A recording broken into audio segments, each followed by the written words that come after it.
Културната разноликост е во сршта на европскиот проект. Единството во различностите е мотото на Европска унија.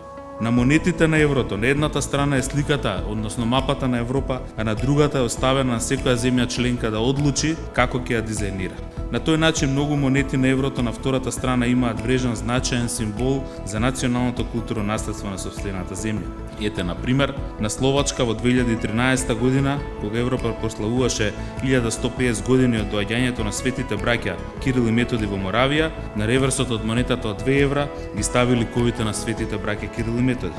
Да не заборавиме дека единството на Европа во незината културна различност ја посведочи и папата Јован Павле II, кој што ги прогласи светите Кирил и Методи за патрони на Европа уште во 980 година. Затоа можеме горди да кажеме дека сме срцето на Европа и дека сме неразделлив дел од европскиот идентитет на кој што се гордее цела Европа.